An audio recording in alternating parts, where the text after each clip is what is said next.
Your Excellency, President Anastasiades, authorities, Vice President Membership, Dr. Giuseppina Seidita, Executive Finance Director, Dr. Efemia Ippolito, Regional Coordinator, Anu Wicks, President and our dear host, Mary Papadopoulou, dear participants. Welcome, and thank you for giving me the opportunity to shortly speak about the topic of the conference, Women, Drivers of a Resilient Tomorrow, Empowering, Transforming, Coming Together, and some important points regarding BPW International. I would very much have loved to come to Cyprus, but unfortunately, I have collisions of dates. We have clear statistical data which shows that especially women are hit by climate changes. At the same time, it is a well-known fact that women are in society more resilient to disasters, changes in the workplace, and in the private life. COVID-19 has, on one hand, as we know, accelerated home offices.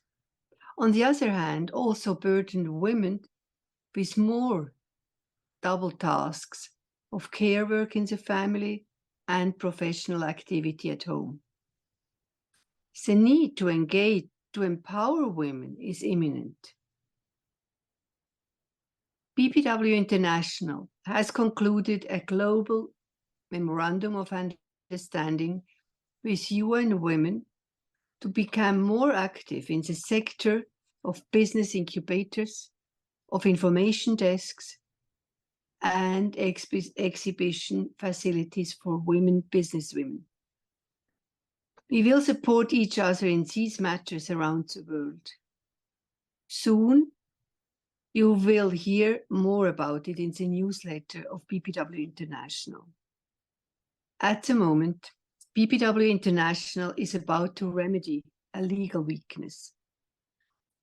The organization was registered in Great Britain as long as it had its main office there.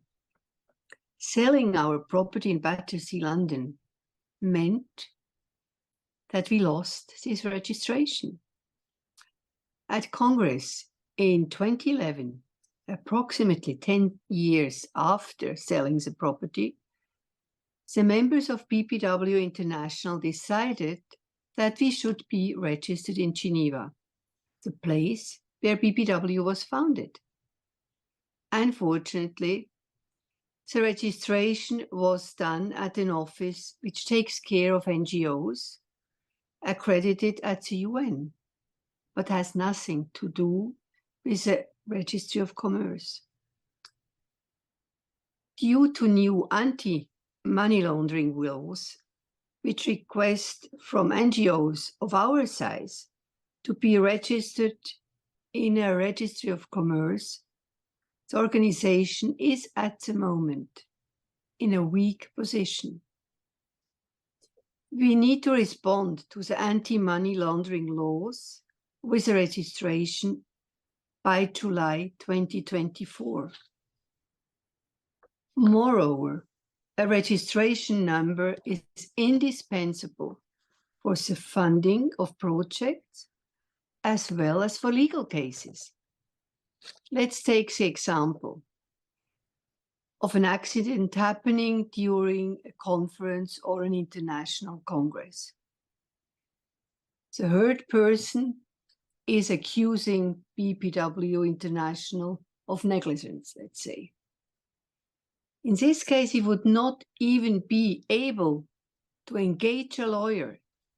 She would need a registration number even before she would do the first step.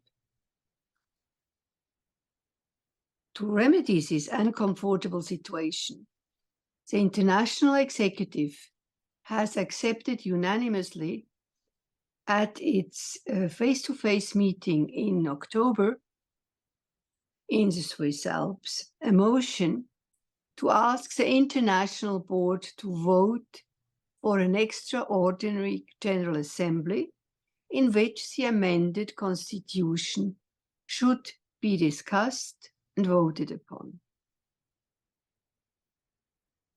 We are aware of the fact that this is not an easy endeavor. It is very important that you participate and that you bring also your needs and your comments into this discussion before we go to the International Board. Now let's speak of the timeline. We will, during November and beginning of December, inform all the regions of the amendments we will have to make according to the Swiss law. So each region will get a save the date invitation and a link sent to connect with us. In January 2024, the International Board will have to vote on an extraordinary General Assembly, which will then be organized 6 months later. That would mean we could register before the Anti-Money Laundering Act is requesting us to do so. I hope sincerely to get your support and your understanding of the necessity for registration. Thank you for being an active member of BPW International and for helping us going through with this process. I personally wish you all a wonderful conference in Cyprus and hope to be with you next year before the International Congress.